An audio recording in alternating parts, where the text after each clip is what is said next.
I'm Gordon Earl, and I want to welcome everyone to this latest episode of A Williams Life. Today, we'll be talking to Denise Littlefield Sobel, who is a member of the class of 75, was in the first class of women to graduate after spending 4 years at Williams.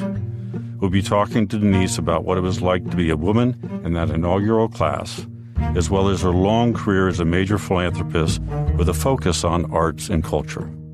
But first, I want to talk about Williams, in particular your decision to attend Williams when you were in the first class of women that were going to go all the way through and graduate. So what prompted your decision to choose Williams based on that? I grew up near San Francisco, and my thought was that I would go to a medium or small college in the Northeast someplace, and that was academically rigorous. So we visited around Thanksgiving of my senior year of 1970. My mother and I planned a road trip to visit different schools. We visited Yale and Princeton, which had also recently gone co-ed a couple of years before.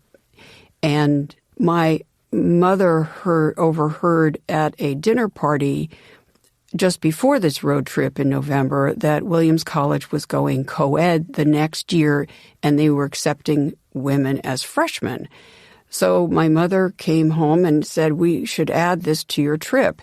I asked my high school counselor about that, and because I had never heard of Williams, I had never heard of Amherst or Wesleyan either, and they have a ski team.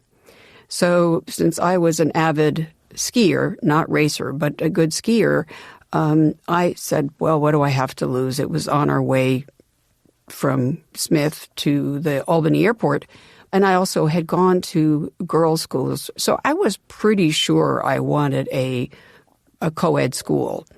I grew up with two older brothers who were 4 and 5 years ahead of me in school, and I'm the youngest, and there was a certain amount of roughhousing and teasing and I guess typical bullying that older siblings do when their parents are not around. And I was a bit of a tomboy. I loved athletics. I loved climbing trees and fiddling with models, and I really loved going to the library. And some of the other girl things, I liked hopscotch, but there were other things like playing with dolls that I kind of didn't relate to. And I saw Williams, and it was not a very good weather day. It was no leaves on the trees, sort of muddy walkways in front of Chapin Hall, but I just said, this is it. Did you feel as part of that first class, in any sense, a pioneer in being a woman student there, or did you just feel like another student? I can't speak for others, but personally there were definitely moments that I felt like a pioneer. Some of my classmates and some upperclassmen weren't used to having girls around in school. Perhaps they'd gone to an all-boys prep school, and they were sometimes not used to my or somebody else in the class who was a woman raising her hand and saying, I have the answer, and I'm confident about it. And your answer, I don't know if it's right. I think, let me tell you why I think I have a different take on that. And when I graduated from high school in 1971, many girls who were co-ed schools felt it was not a good strategy to show how smart you were if you wanted to get a date. So I think that was a bit of a surprise. And some of the upperclassmen, I felt, would say things that were vulgar or try to gross me out. And I would look at them and roll my eyes and say, guys, I grew up with two older brothers. I have seen it all. And I found one icebreaker was to say, I'm from California, and I root for the San Francisco Giants baseball team. And here I hear some people are really Yankees fans and other people are Red Sox fans. What do you guys think? Well, all of a sudden, people were very open and eager to talk. So I thought that sports was a good icebreaker. Well, it sounds as though, at least among certain male members of the class, that you weren't necessarily treated as an equal. Maybe they weren't used to him, but that's true, right? That's true. And then there are others who were thrilled. both on the faculty and students who I felt treated me like anybody else, and others I felt were very gentlemanly and rushed to open the door for me. And I remember one time, I don't remember who the student was, the next time I saw him and he was carrying his books, I ran ahead and opened the door for him. And I said, I'm not carrying any books, it's my turn, just to acknowledge how kind he was, but that it didn't have to be one way. Did the women in the class sometimes talk among themselves about the situation being in a newly co-ed institution and what it was like? Did you share stories among each other?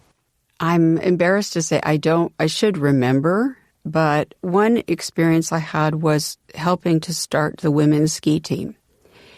And there was a woman 2 years ahead of me, Nancy Storrs, who was very athletic and strong. And so she was a junior.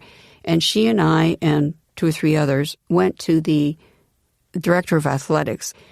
He was less than enthusiastic. This was just before Title IX. And he said, well, if you girls want to start a club, I guess that would be okay. We just don't think you're serious and there are not enough of you. The next year, our sophomore year, we did have a kind of ski club it was a ski team. I had never raced. I didn't know anything about radius. I could ski through powder, having grown up in the Sierras, skiing in the Sierras. And I was a terrible racer. I was always last if I didn't fall down. I was much too timid, but I know I was very important because I had a car. I had a Dodge Dart that we could all pile into, and my allowance was enough that I just said, well, I'll pay for the gas, and off we went. Now, you're at Williams, and you're lifting weights, and you're skiing, but you also have to delve into the academic side, and I know you chose design and architecture as a major, and I'm wondering why you did that. As a senior in high school, I took a course in art history, and I saw an image of Frank Lloyd Wright's Falling Water in western Pennsylvania, and I said, I think that would appeal to me, to combine art with something that's practical and useful. So that's why I wanted to major in art. And the path at that time was either art history or art design or studio art. And then within studio art, you could choose a specialty of sculpture, painting, architecture, printmaking, and I don't know if they had photography, but that's what I remember. So I was by my senior year, there were about 12 or 15 of us in the architecture senior course. We've talked privately about some personal struggles that you had, and I wonder if you'd willing to share some of that with us now. Thank you. I realized partway during my junior year that I was depressed. I wasn't just overwhelmed with school or upset about personal relationships, and I started to see a therapist at Williams from time to time. And then it came to sort of a head in February of my senior year. I think part of it was I was a bit shy and was not sure what I would do after I graduated, how I was going to fall into another group of similar friends in such an easy way. So I was a bit afraid of graduating, what that was going to happen. But I couldn't. I was really sick. Took some time off, and I changed dorms just to have a change of scenery, and ended up at Tyler Annex, which was fun. Came back and lived in California in that summer, and I had several friends from Williams writing me and checking up on me. But by August or September, I couldn't work. I didn't want to get out of bed. So I was hospitalized for months and had different treatments. And this was on and off for about 2 years. And so you hadn't graduated? No, I graduated. You graduated. I did graduate by the skin of my teeth. Okay. And so when I was hospitalized in California, I saw people of all backgrounds, struggle with different kinds of mental illness. And after that time, and my family was very supportive, I started to think that that I had to figure out things for myself, what was going to where I was going to get my strength from, and what was my purpose, what I was going to do. And I thought about, I was raised Episcopalian, but I found it wasn't particularly inspiring. I think the music is, pardon the Episcopalians in the audience, but I think the music's extremely predictable and dull. But I had gone to Catholic services at boarding school in Monterey, and I thought the music there was very pretty, and it was kind of exotic because everything was in Latin, and it had lots of ritual.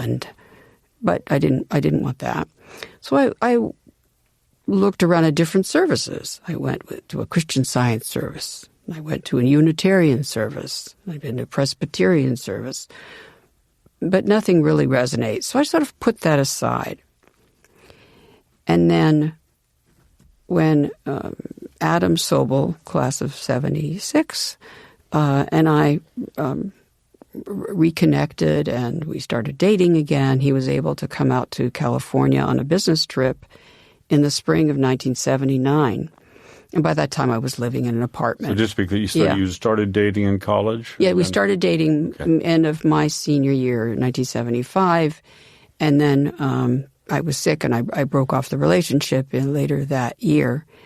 But then I guess other friends said, Denise isn't dating anybody, Adam. Why don't you guys should.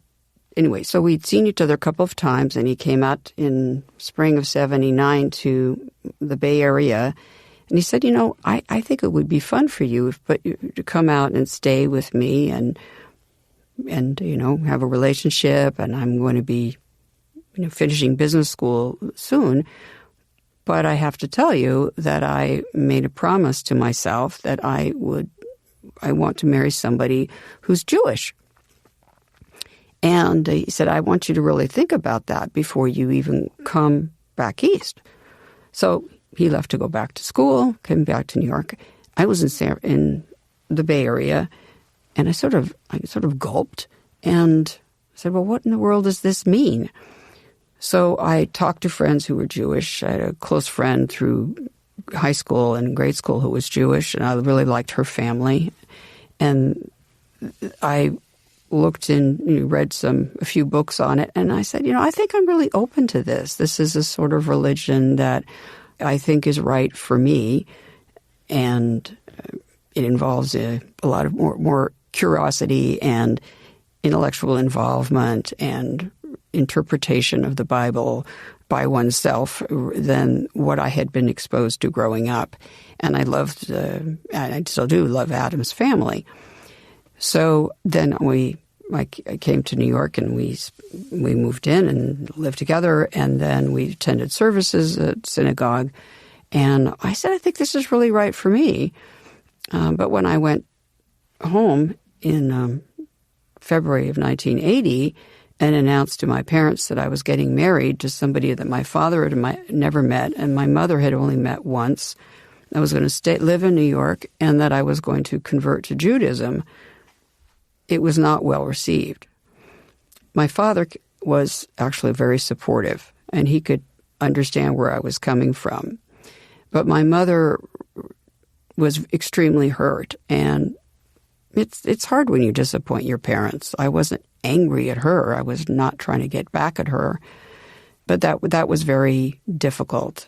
She, for whatever reason, she had her prejudices. And with your kids, I think you want to see them have more opportunities in life than you did. And for her, my adopting Judaism was a big mistake. I don't see it that way, but that's the way she felt. I read in an article that she was embarrassed, angry, and ashamed of you in those circumstances. So I can't imagine that was extremely painful. Yes, it was. And I realized many years later that there were many people in my French family or other friends that she'd never told that I was Jewish. They knew I'd married somebody named Adam Sobel, and they probably figured that he was Jewish, but that she was too embarrassed to say that. She very much liked when I had produced a granddaughter, because she didn't have any of those yet. She just had grandsons, and was very fond of her granddaughter. But no, it was, and I know it ties in a little bit. When my daughter was 14 or 15 years old and came back from a synagogue youth retreat weekend and announced she was in love with a girl, I was happy for her. It didn't strike me as, oh, this is a terrible choice for you. You shouldn't do this. It's going to make your life trickier. And my daughter thinks that premise that I have may come in part from knowing what it's like to have at least one parent not be able to support who you are. Did your mother ever come to terms with your conversion? No. We just agreed not to talk about it. So we had plenty of other things to talk about. Did that create a schism that didn't ever really heal? Or were you able to maintain your relationship with your mother despite that? I was able to maintain a good relationship with her and spent a lot of time going back and forth when she started to, after my father died in 2001. For about a year, I was there almost every 2 or 3 weeks, back and forth, helping her move. And, sometimes I would talk with my brothers about the different things that our parents had done, for better, for worse, when we were growing up. I think many of us have done that. And so, it's very lucky to be able to have siblings to do that with. But no, she was very humiliated. She never really forgave me on that. But she was proud of other things that I was doing, but she had a different idea in mind for who I was going to marry. If I remember correctly, your father did convince your mother to attend your wedding? Yes, a week before. And how did that go? My mother cried through the whole service. It wasn't a very long service, just 15 minutes or so. But I'm just curious, what do you think the tears were? That she was sorry about what was happening, or she was happy for you, or some combination? Oh, no, she wasn't happy for me at all. She was crying because she was upset. She was upset, and this was really happening, and that it was a terrible idea that wasn't going to work out well. Is the Jewish faith important to you today? Oh, yes. Yeah, In what ways? Well, to be proud of you, who you are as an individual, and if each of us is made in the image of the Almighty, which is sometimes hard to imagine. There's some people, I don't know what the Lord was thinking. And to be humble and to do good works to help out the community. And I like the music. I would often walk to the synagogue on the Upper West Side when I lived up there. I lived on 70th and Columbus, and the synagogue was on 83rd and Central Park West. And I enjoyed going to services on Friday nights and enjoyed what my kids were learning in the Jewish nursery school there. Yeah, so that I, have been different times in my life where I've been more involved in taking some classes. But yes, it's important. It's important for me. I'm going to segue now. We'll return to some of your personal things in a second, but to close the loop here and get to your philanthropy, does any of your philanthropy help to address these kinds of issues, whether they're building bridges with people, getting people to be kinder, more sensitive? Do you see your philanthropy as playing any role in terms of making society a better place and maybe a less hateful place? I hope so. Some are specifically directed towards diversity in the arts, because I feel that if there is a more diverse audience and a more diverse, different types of people and many ways of just thinking about diversity, that a broader range of people will enjoy art and be inspired and or calmed and or affected in a positive way about the art and learn about other people's interpretations of the world. But I do try to look for ways where people can be supported in their individual decisions, such as supporting Planned Parenthood, other organizations that protect women of color in the South who are gay. So you've established a foundation specifically around these issues. Yes, the name of the foundation is Tikkun Olam Foundation, Inc. It was founded in the end of 2013. I chose the name, and it means repairing the world. It's a very common phrase in Hebrew, and I felt this was a great way for my daughter to work with me to point out needs that she was more aware of as a younger person, and having worked as in nonprofits that help gay women around the world. So that involves a lot of work, but it's extremely rewarding to be able to try to make a difference. I was going to get earlier in this interview to your philanthropy, but your personal stories are very, very interesting. And you've talked about working with your daughter who is queer. And the process you've talked about in the past or written about is the process of accepting her identity. And I wonder if you could talk a little bit about that process of acceptance. When my daughter announced that she identified as gay, as I think, 15-year-old, I guess I suspected, but frankly, I didn't really care. We live on the Upper West Side of New York, and our synagogue at that point had a gay, rabbis was gay, and the sister of another rabbi was gay. I didn't feel the threats that others might in their community or pressures that this was something that had to be swept under the rug. So I called her dad, Adam, and I said, well, this is what she says. And I think we sort of shrugged our shoulders and said, well, she's young. This is how she identifies now. Maybe it will change. Maybe it won't. But we were just said, well, we love you the way you are. And we all want our children's lives to be easy and smooth. My daughter would have an easier life if she hadn't inherited being nearsighted from her mother. My daughter would be, a little bit easier if she hadn't inherited her father's impossibly thick hair. And her life would probably be easier if she weren't gay. But that's who she is, and I love her the way she is. Well, another part of your daughter's story, as I understand it, she married a rabbi who was a transgender man. Mm-hmm. So that took you to another road of acceptance. And I wonder, you've talked about the acceptance of your daughter as queer, and I'm wondering if you could talk a little about the acceptance of her marriage under the circumstances I just described.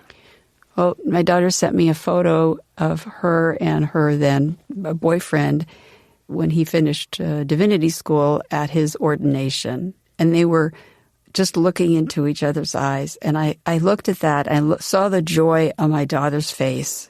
And I said to myself, I hope this is the man she marries because he makes her so happy. Just look at that face. Yeah. So I was very happy when they announced their engagement. I think I read somewhere that you said you didn't have to necessarily understand it. Mm-hmm. You just had to go with the feelings of the love that they had between themselves. Well, I think isn't that true when you often see people, someone you know better than the other, and they bring home somebody or introduce you to somebody, this is my fiancé, and at first glance you're saying, well, I guess I don't know that person very well, but I'm going to get to know them because they're making my friend very happy. But I had a chance to be with my future son-in-law, and I mean, I think transgender people are, I can't speak for another person's experience, but I certainly admire the extra bravery that they must have to go through, especially these days with some people saying very derogatory things that are far from the truth. To close out the section on your family, again, we talked before this interview, and you talked about the loss of your son, Elliot, who I believe was 5 at the time. And what you wrote to me is the phrase we often hear is, what doesn't kill you makes you stronger. And I wonder how you possibly gained strength from that experience. Well, I gained strength from that experience in a similar way I gained experience from my illness with depression in my early 20s, that I had, at that time, felt that I had a choice between seeing that there was a God and that God loved people and I was no worse or better than anybody else, and that I just had to find a purpose of fitting into the world. Or I could say there couldn't possibly be a God, because how could he make people so sick who hadn't particularly done anything wrong? So that was when I was in my early 20s. So our daughter was born in 1983. Everything's fine. And then in 1988, my son Elliot was born on his due date. No problems, fully, good weight and everything. And he was an average, active, stereotypical boy. My daughter would sit and read a book, and he would be, the next thing we know, he'd climbed on top of the refrigerator. And I thought this was fun. And then Adam and I separated in 1991. And I think that we like to think we didn't have a perfect marriage, but we had a pretty good divorce. And I've always admired Adam and his wife Susie in many levels, certainly as good parents and co-parents. And in May of 93, our son Elliot started being more withdrawn. So I took him to the pediatrician. He said, well, he's due for a little booster, but I don't need to give him that now. I'll just, but he looks fine. And then 2 days, I had been seeing a therapist for my own depression, and he had a additional focus, the therapist, on family therapy.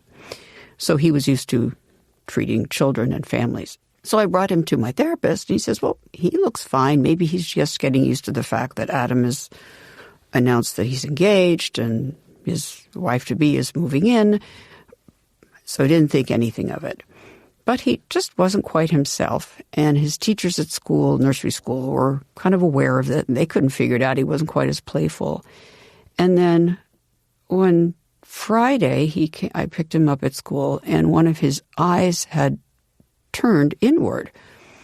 So I made an appointment the next week with the eye doctor. And then I talked to somebody else, my doctor, and he said, that's happened so quickly. I want you to take your son right away.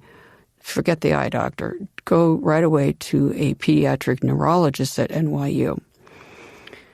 So I waited hours for the neurologist to be able to see me at the end of the day. And the doctor took one look at him and said, he needs to be examined right away. This is serious. So we walked to NYU Hospital, which is on 34th Street in the FDR. And within getting the MRI, let's say, or the CAT scan first, he had a brain tumor. And Adam and I were told the next day they have no idea why these things happen. About 100 cases are diagnosed each year, and that it was invariably fatal. And I pretty much collapsed on hearing that, and that he had 12 months to live, and we could do what we could to make him more comfortable, but that it was invariably fatal. So that, of course, is a shock to any parent, anybody who hears about a child being ill. And through that, he died in June of 94 when he was 6 years old. But my daughter and I realized as this process was going along of this year of treating him how many advantages we had. We were in New York City, and the first hospital we went to turned out to be one of the best in the world for treating this type of pediatric brain tumor. We had insurance. Adam and I were both available, and we got along with each other. Adam's mother and father lived near NYU, and we could go hang out with them in between chemo treatments. We had a lot of friends. We had our faith. And a lot of people, of course, just rallied and sent gifts and sent cards, and we had the support of the whole community.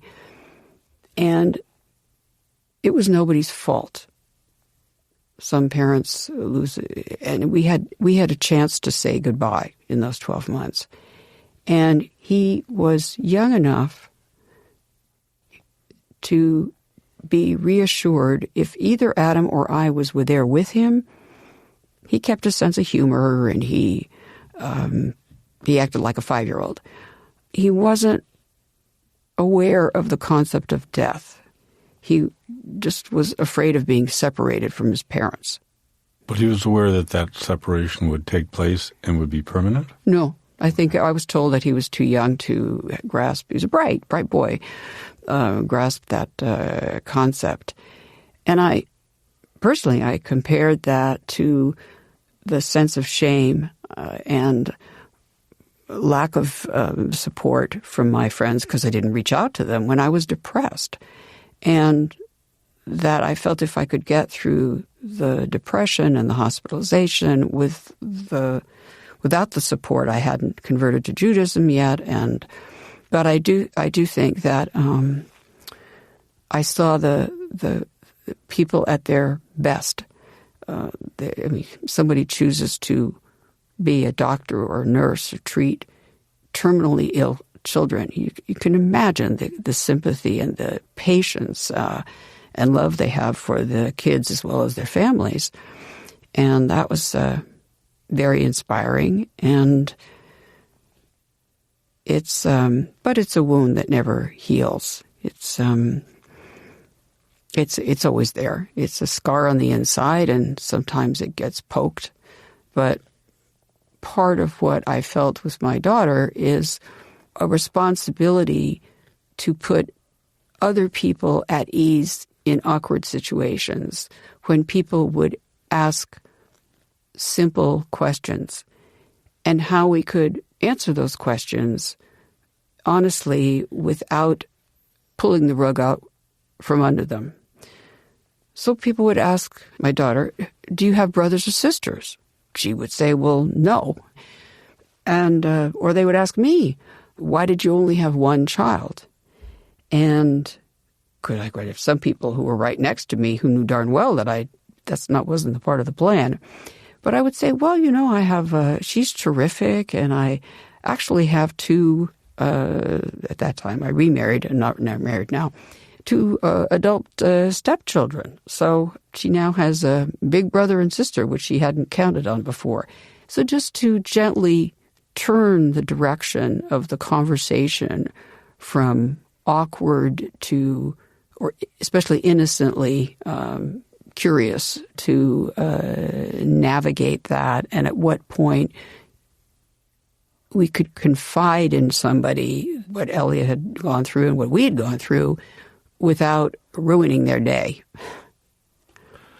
Yeah, I just briefly interject. I lost a stepson, and I totally identify with what you're saying, including the fact that in not knowing how to necessarily handle that, you say, well, I lost one.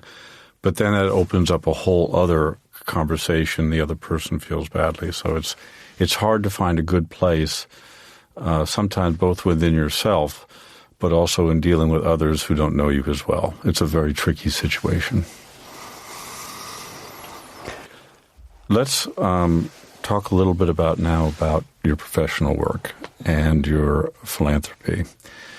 And I imagine that you were encouraged in that early on by either your entire family or members of your family. Can you tell us how you got started in philanthropy following your years at Williams? In 1978, I think it was, my parents came to me and my two older brothers and said, we'd like you to work on a family project for the next 3 years. We're each going to put a sum of money into a joint kitty, and each of you is going to take a turn in giving a presentation at the end of a year on which charity or charities you think should receive this money and why. So I looked into all sorts of groups that I had heard of, whether it was UNICEF or United Negro College Fund or the Red Cross or medical research. And I ended up coming up with 2 presentations, partly just based on how other people would feel about it. You know, did we feel good? Does it resonate personally with us? And was the timing and size of the gift something that was important to the institution? And part of the money went to my high school, Crystal Springs School, which had just started accepting boys. And they were in desperate need, and they were building a gym, which they'd never really had before. They just had some space in the basement and a hockey field. And the other half went to a research project at Stanford University that was looking into, a doctor was researching autism as well as mental illness. And there was a certain machine that I don't even remember the name of anymore, but it was something that was a diagnostic tool that if they had one of these, they could do much better research. And I moved to New York a couple of years later in 1979, and then Adam and I worked together on different groups that we thought, including the Red Cross, that we thought we could support, and I started off on a fairly modest level. And as my income grew, then I was able to think about either increasing gifts to groups I already supported or looking into newer, different groups. And I had started going to dance performances of ballet as well as contemporary dance of Alvin Ailey as soon as I moved to New York City. But I didn't know, quote, how to dance. But I ended up taking enough classes where I could be one of a group of dancers and learning the importance of teamwork and helping each other. In a group of dancers, the eye of the audience is often notices the worst dancer, so that the group is only as good as its weakest member.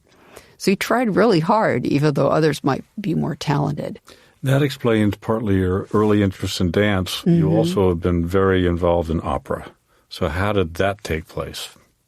The involvement in opera, partly because many of my friends in the Village Light Opera were really good singers and liked to go to the opera. I wasn't too keen on going at the beginning. It takes a lot of time. And until they had subtitles or super titles, as they call them at the City Opera, I had no idea what was going on. The music was nice, but I would just fall asleep. But it really took off after my father died in 2001, and I was spending more time in California with my mother. I would accompany her sometimes to the opera just to be with her. And by that time, they had titles. And she had been going to the opera for over 50 years by that point and knew everything by heart. And she really loved the music and the orchestra, not just the singers, and the pageantry. And I started to develop a taste for what types of opera I like and I don't like. And she made a very big gift to the San Francisco Opera that was unrestricted, rather than waiting till she died and then it would be in her will. And part of it was structured this ties into my philanthropy, structured in a way to get people who could give she would match gifts over a certain size right away, but the other people had to give too. Yeah. So that really inspired me on ways of encouraging matching gifts or working with a nonprofit that I got to trust about what do you really need and what do you need that your other donors are not eager to fund. And I find that extremely rewarding. I also realized my maiden name, Littlefield, carried great because of my mother's generosity to the opera, as well as the symphony and the San Francisco Ballet, that it was, if I were to continue in a less generous way, but to still continue to support the opera and to come there for a gala in September, that it was a way for me to, as I got to know the company, to try to say, these are some trends that I am seeing elsewhere in New York. Having a diversity officer or trying to work on diversifying your crew backstage. So that I was very pleased when the Littlefield family was honored at an annual dinner by the opera in San Francisco. I worked with a local news reporter to talk about my efforts to diversify the arts and how I was so pleased that the efforts that San Francisco Opera was making, so that the feature that appeared in the arts and their version of the arts and leisure section was not about somebody just getting an award. It was that the opera was moving forward and trying to diversify and think about equity and inclusion. That's the message. This is exactly what you wanted to accomplish. Exactly. When I read some of your background, and this is something you just alluded to, is that philanthropy should in some ways challenge and be disruptive. And I mean challenge the status quo. And would you agree with that? That's important, especially as it comes to diversity and inclusion issues, that you want to purposely invoke change and be disruptive. Yes, and many institutions have a balance between keeping treasures from the past, perhaps if it's a stage presentation, to cast it in a slightly different way.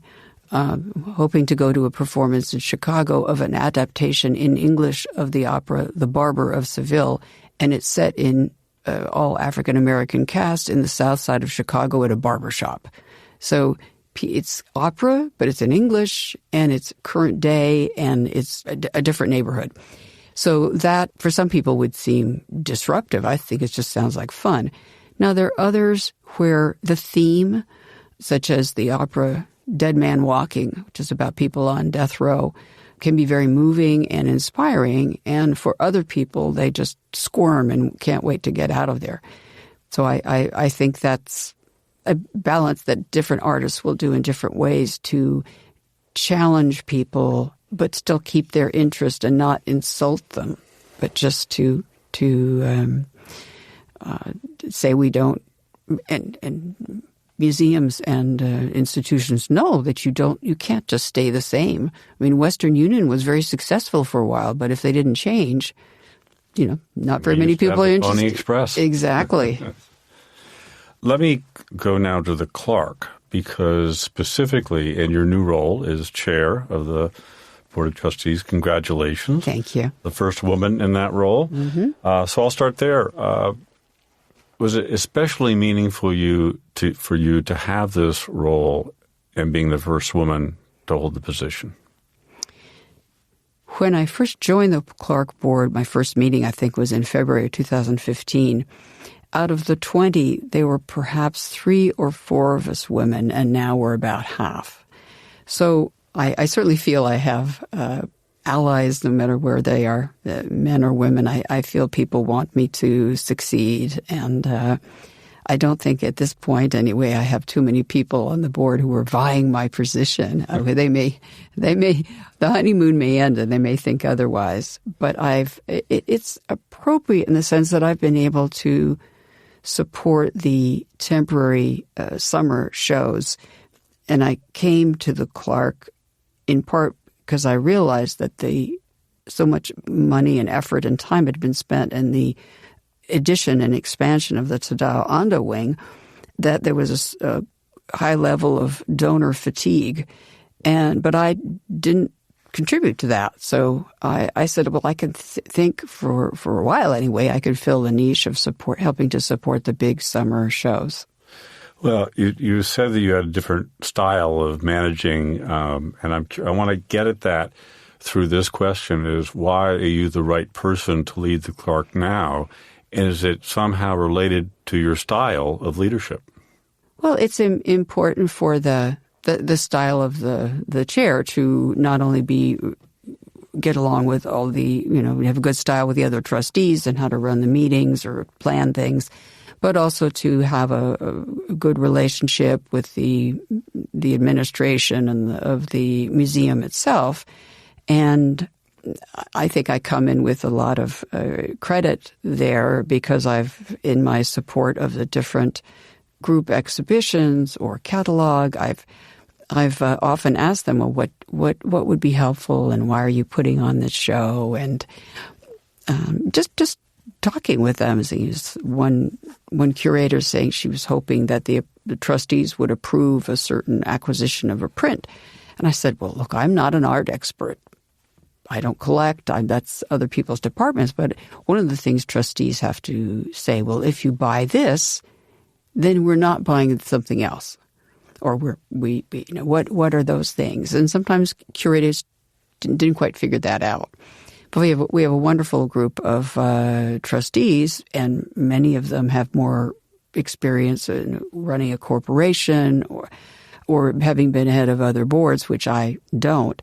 But I've been trustees at different groups before, and I think so far it's going well.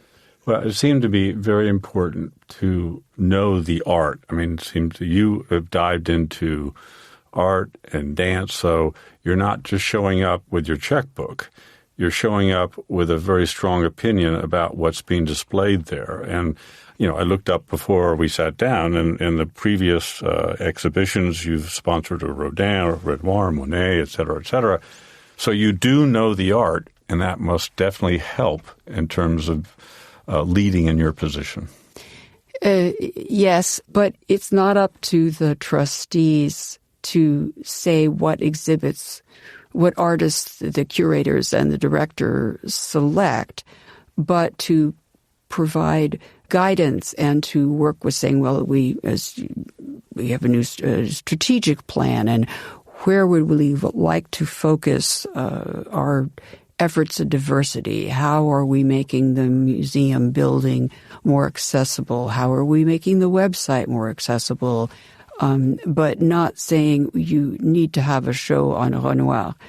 Sometimes there is from time to time, a blockbuster show like the Van Gogh, which will have such recognition that we know we will get a lot of sales for it. But we have to pay for the show as well.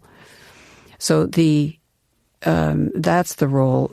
It's not for me as someone who knows more about 19th century French or European art than art of different earlier or more contemporary periods, but rather to say, I'm delighted we're having 5 outdoor sculptures that will be temporary. And that exhibition was called Groundwork.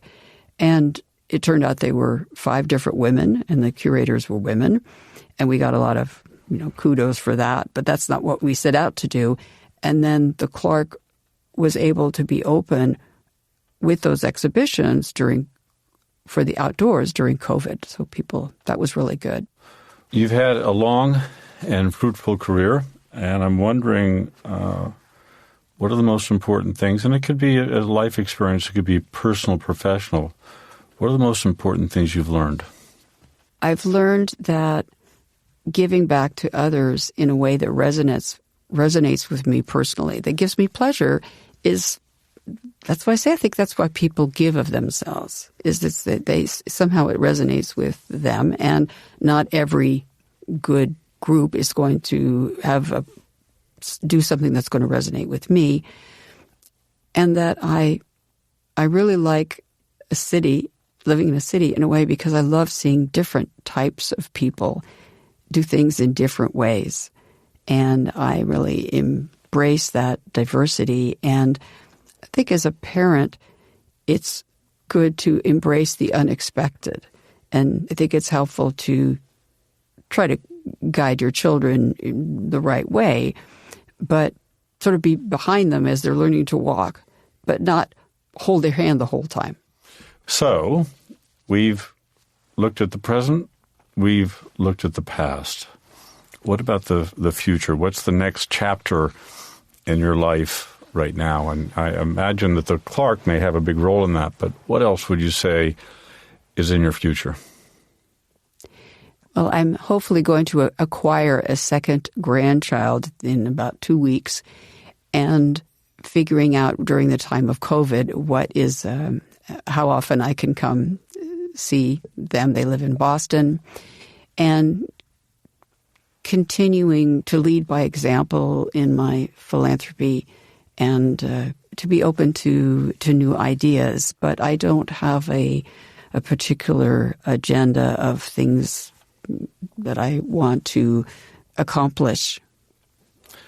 The palette is yet to be filled completely. Mm-hmm. So on that note, I want to thank you for your time, for your honesty, for your directness, for your courtesy, and we'll leave it there. And thank you again very much for everything. Thank you.